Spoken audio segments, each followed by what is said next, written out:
sai tuko na oga. In recent באתי להגיד לכם דבר אחד. אנחנו בדרך לניצחון מוחלט. Jackson Semahoro niko nitwa. Buretse gato uri Goma cyangwa uri hafi yaho, hari urusaku rw'ibibunda biremereye wigeze wumva, cyangwa se wenda wabonye igiriri cy'abantu bahunga bava mu bice bya Sake, barahunga ari imirwano ikomeye mu misozi iri hejuru y'ikibaya cya Sake.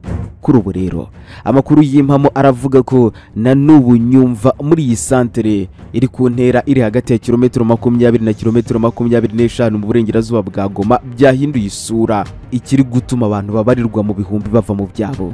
No muri iki gitondo rero amasasu y'imbunda ziremereye nizoroshye yumvikanye ku musozi wa Nturo ya mbere na Nturo ya kabiri n'indi yose ikikije Sake. Ibi rero nibyo byatumye abaturage bagira ubwoba bwinshi barahunga. Ibi byo biremezwa n'umukuru wa societe civile ya groupement ya Kamuronza, aho centre ya Sake n'ubundi herereye muri territoire ya Masisi. Ibi yabibwiye ibinyamakuru byo muri Kongo hangaha. None se ibyamakuru avuga ko kuva mu gitondo cyo kwa gatatu habaye imirwano imarehe. Aha rero ni muri groupement ya Kamuronza naho muri Masisi ku birometero bike uvuye mu mujyi wa Sake yo wayamenye. Cyangwa ibiri kuvugwa ko M23 yafashe uduce twa Nturo ya mbere, Nturo ya kabiri ndetse we n'agace kazwi cyane ku izina ryo kwa Madimba, angani hejuru y'umujyi wa Sake yo wayamenye.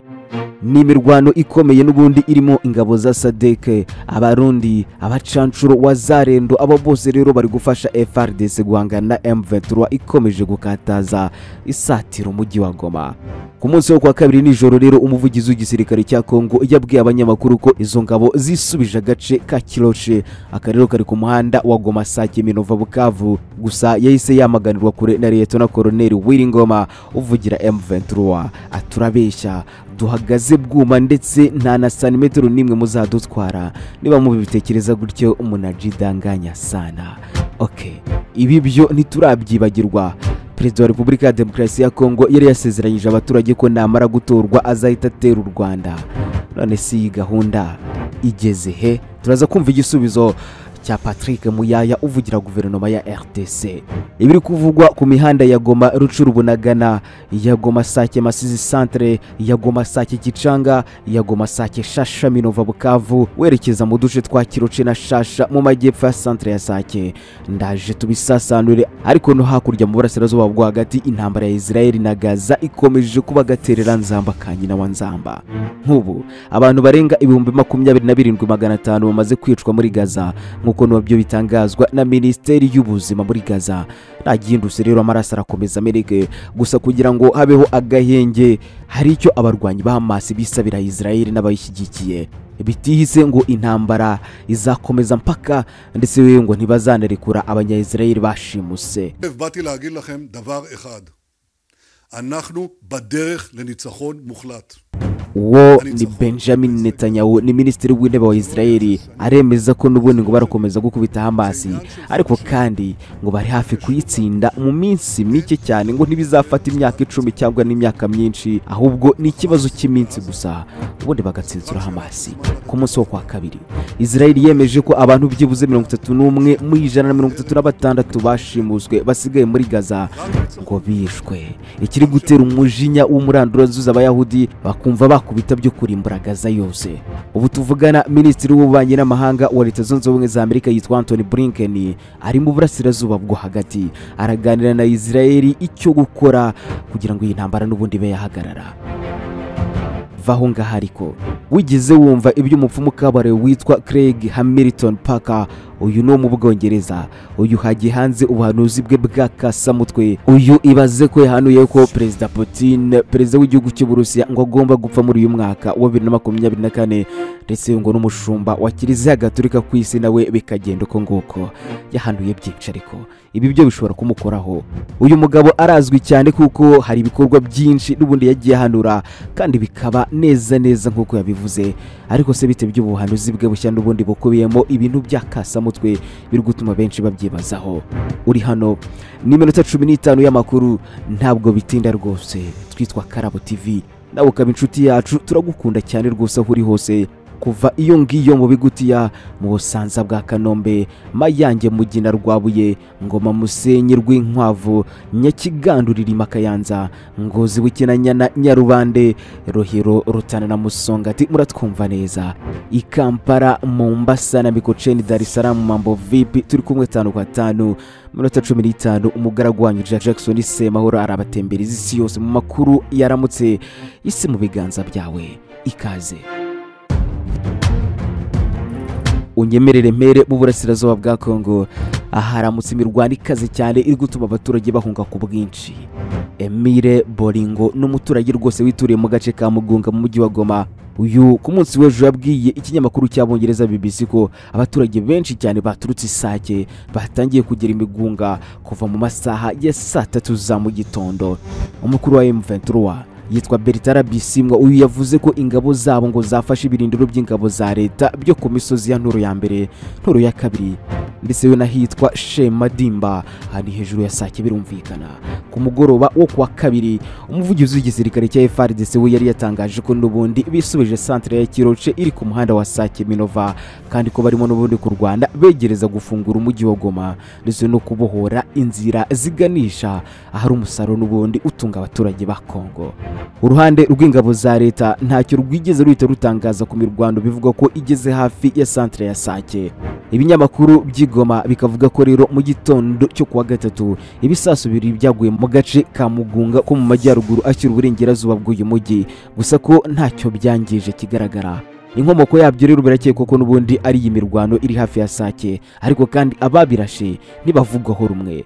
Ku munsi wo kuwa mbere, bamwe mu baturage bagoma babwiye ikinyamakuru cy'Abongereza BBC impungenge batewe n'ubundi no kuba umuhanda wa Goma Sake Minova Bukavu wari usigaye utuma Goma hagira ibicuruzwa by'ingenzi ugenzurwa kuri ubu ngubu na M23 ku gice cyo hagati ya Sake na Minova. Mu gihe kandi umutwe wa M23 wafata centre ya Sake, umujyi wa Goma waba ufunze. Birumvikana impande zawo zose z'ubutaka habasigaye inzira y'ikiyaga cya Kivu, inzira y'ikibuga cy'indege ndetse n'inzira y'umupaka w'ubutaka winjira mu Rwanda. Umunsi wo kuwa mbere nimugoroba rero, Minisitiri w'ingabo wa Kongo yitwa Jean Pierre Bemba yarasohotse mu nama nkuru y'umutekano y'igitaraganya. Uyu yavuze ko ibintu byose byateguwe kugira ngo n'ubundi uyu mujyi wa Goma udafatwa, ariko kandi imirwano irakomeza gukara.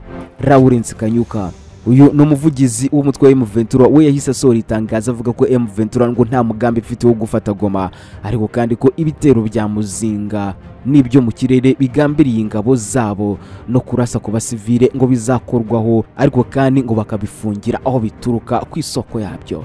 Lawrence Kanyuka akavuga ko M23 ikomeje n'ubundi bushake bw'igisubizo mu mahoro, kandi ko yiteguye n'ubundi kurekura ibice iheruka gufata mu gihe hakumvikanwa ku gahenge kagenzurwa n'urwego rw'ubugenzuzi rwizewe. M23 rero igakomeza kandi gusaba ibiganiro na leta, nk'uko Major Wiringoma yakunze kubivuga ati "Nouvro vraiment rape." Perezida Tshisekedi rero yavuze ko atazigera na rimwe agirana ibiganiro n'uyu mutwe leta ye yituwe iterabwoba, ariko kandi ngo kabufashwa n'u Rwanda nubwo rwabihakanye kenshi rwivuye inyuma. Kuri ubu rero uyu mutwe wa M23 wafunze inzira ya Goma Rucuru Bunagana, iya Goma Sake Masisi Centre n'iya Goma Sake Kicanga. Uyu mutwe ukavuga ko kuva muri weekend ishize n'ubundi wafunze inzira ya Goma Sake Shasha Minova Bukavu, ugafata uduce twa Kiroche Shasha turi mu majyepfo ya centre ya Sake. Ayo mayira rero niyo anyuramo urebye ibicuruzwa, cyane cyane umusaruro w'ibiribwa, inyama n'amata biva mu misozi ya Rucuru, Masisi, Warikare ndetse n'ahandi bikaza kugurishwa ndetse no gutunga abaturage batuye mu mujyi wa Goma babarirwa hafi kuri 2 miliyoni. General Sylvain Ekenge Bomusa ati "Turi mu ntambara, umwanzi afite uburyo bwe akora, natwe dufite ubwacu. Operasiyo zose ubu zirimo gukorwa no kugerageza gufungura umujyi wa Goma ndetse no kubohora inzira ziganisha ahantu hari umusaruro." Uyu ati kandi ubu imirwano irakomeye mu kurwanira kugenzura umuhanda wa Sake Minova. Ubu FARDC iragenzura Kiroche kuva mu gitondo uyu munsi, kandi imirwano yakomeje kuri Shasha. Kurasa ibisasu biremereye kandi birakomeje henshi muri Masisi na Rucuru. Uko kurasa kwateye akaga gakomeye ku ruhande rw'umwanzi nubwo bitavugwa, ariko kandi hari amashusho avuga. aha rero yashakaga kuvuga ko n'ubundi ngo bari gukubita hababaza uyu mutwe wa M23 nubwo bo ngo batajya bakunda kujya mu itangazamakuru ngo bigambe ngo bikubite mu gatuza ko bari gutsinda. Ngoma n'umuvugizi wa M23 uyaherutse kuzamurwa mu ntera n'umukuru w'umutwe wa M23 ahabwa ipeti rya Lieutenant Colonel. Uyu rero aherutse kuvuga ko mu gitondo cyo kuwa gatatu ingabo za leta zitigeze n'ubundi zisubiza habe na santimetero y'ubutaka bwabohowe na M23. Reka tuve muri Kongo noneho twerekeze mu burasirazuba bwo hagati ukumbuye kumva ibiri kuberayo. רק ניצחון מוחלט יאפשר לנו להשיב את הביטחון לישראל, הן לצפון והן לדרום. Hamasi iravuga ko n'ubundi yatanze igisubizo cyayo ku cyifuzo cy'uko haba akandi gahenge muri Gaza, mbese nyine imirwano ikabihagazeho. Ibikubiye rero muri icyo cyifuzo cya Hamasi byatanzwe na Israeli, Amerika ndetse we na Qatar yewe na Misiri. Ibyo byo ntibyatangajwe ko mbere, rero byari byatangajwe ko kizaba kirimo n'ubundi agahenge k'ibyumweru bitandatu ubwo abandi banya-Israeli bashimuswe bazarekurwa bakaguranwa imfungwa z'abanye-Palestine. Israeli na Amerika rero byombi byanzuye ko birimo gusuzuma igisubizo cya Hamasi n'ubundi kuko bahabaho agahenge. Minisitiri w'ububanyi n'amahanga wa Leta Zunze Ubumwe za Amerika yitwa Antony Blinken kuri ubu ngubu ari mu burasirazuba bwo hagati. Uyu rero ku munsi wa gatatu akaba yaratangaje ko agomba kuganira n'abategetsi bo muri Israeli ku gisubizo cya Hamasi. Mu gihe Blinken rero nta kimenyetso yatanze cy'uko Amerika itekereza ko icyo gisubizo, Perezida wa Leta Zunze Ubumwe za Amerika Joe Biden yavuze ko kirimo gukabya cyane, yumvikanisha ko ubutegetsi bwa Israeli butazemera mu buryo bworoshye iby'uyu mutwe urimo gusaba muri iyi minsi. Hamasi rero irasaba ko niba Israeli ishaka amahoro yabanza ikemera kongera kubaka Gaza yasenye, ikemera noneho kugarura abaturage bayo mu ngo zabo bakongera bagatura bagatekana. Imbaruso y'iyi ntambara rero urabyibuka, iyi ntambara yo muri Gaza yabaye igitero cyambukiranya umupaka kitari cyarigize kibaho na mbere, cyagabwe n'abagabo bitwaje imbunda bo muri Hamasi mu majyepfo ya Israeli ari ku itariki ya 7 ukwezi kwa 10 muri 2023. Iki rero kikaba cyariciwemo abantu 1300 n'abandi bagera hafi kuri 250 barashimutswa, ndavuga abanya-Israeli. Kuva icyo gihe rero abantu bagera ku 27,500 bamaze kwicwa muri Gaza nk'uko n'ubundi bitangazwa na Minisiteri y'Ubuzima muri Gaza itegeko na Hamasi. Ariko Hamasi rero ntiyemewe mu bihugu byinshi biyifata rwose nk'umutwe w'iterabwoba, birumvikana. Akaba ari nayo mpamvu benshi barwanya n'ibiganiro yagirana n'igihugu cya Israeli. Mu gihe cy'agahenge rero kamaze icyumweru kagizwe mu mpera z'umwaka ushize, n'ubundi abashimuswe bagera ku 105 b'abanya-Israeli hamwe n'abanyamahanga bararekuwe baguranwa abanye-Palestine 240 bari bafungiye mu magereza yo muri Israeli. Kuri ubu rero Leta Zunze Ubumwe za Amerika zirimo kurushaho kugerageza kuburizamo ko ibintu byafata intera, intambara ikaba iyagutse mu karere nyuma y'igitero n'ubundi cyo mu cyumweru gishize cy'indege nto itari mu pilote izwi nka drone kisha abasirikare 3 b'abanyamerika muri Jordania. Amerika rero nayo yahise yihimura igaba ibitero byo mu kirere ku mitwe yitwaje intwaro ishigikiwe na Iran muri Syria na Iraq, ndetse yewe irimo kuburira ko izagaba ibindi bitero bikomeye cyane intambara yashaka igakara. Amasezerano y'agahenge muri Gaza rero abanwa na Amerika nk'uburyo burimo gushyira mu gaciro cyane bwo kugabanya ko ubushamirane bwagira ahantu hanini cyane. Ku munsi wo kwa kabiri rero Israel yemeje ko abantu 31 mu 136 bashimuswe basigaye muri Gaza ngo bishwe. Reka ibyo mu burasirazuba bwo hagati tubisoreza aho ngaho, ariko kandi nsoreze ku buhanuzi bw'akasamutwe. Uti nubuhe? Hari umupfumu kabuhariwe witwa Craig Hamilton Parker, uyu no mu gihugu cy'Ubwongereza, niwe yahanuye ko Vladimir Putin, perezida w'Uburusiya, agomba kuzapfa muri uyu mwaka wa 2024, ndetse we n'umushumba wa Kiliziya Gatolika ku isi nawe ngo bikagenda uko nguko. Uyu mugabo arazwi cyane birumvikana kuko ngo hari ibikorwa byinshi yagiye hanura kandi ngo bikaba neza neza nk'uko yabivuze. Craig Hamilton uyu yahanuye ko Donald Trump azatobwa nka perezida wa Leta Zunze Ubumwe za Amerika. Uyu ngo ni nawe wahanuye icyorezo cya COVID-19, ndetse rwose ngo yanahanuye itanga ry'umwamikazi w'Ubwongereza Elizabeth wa kabiri, kandi ibyo byose byarabaye. Ubwo yaganiraga n'ikinyamakuru Metro, yavuze ko rero mu matora rusange ari hafi kuba mu Bwongereza witwa Rishi Sunak ngo atazongera n'ubundi gutorerwa kuba minisitiri w'intebe muri 2024, akavuga ko amahirwe menshi afitwe n'uwitwa Suella Braverman Braveman uzagaruka mu buyobozi kandi ko azakemura ibibazo bitandukanye Ubwongereza buri guhura nabyo muri iyi minsi. Uyu mupfumu kandi yavuze ko amatora azaba muri Leta Zunze Ubumwe za Amerika azegukanwa na Donald Trump nubwo azagira ikibazo cy'uburwayi, ariko kandi ngo ntabwo bizamubuza guhatana. Hanyuma Perezida Donald Trump ngakimara gutorwa ngazagira vice perezida w'umwiraburakazi witwa Lake mu gihe Joe Biden azahita akorwa ku butegetsi by'ako kanya.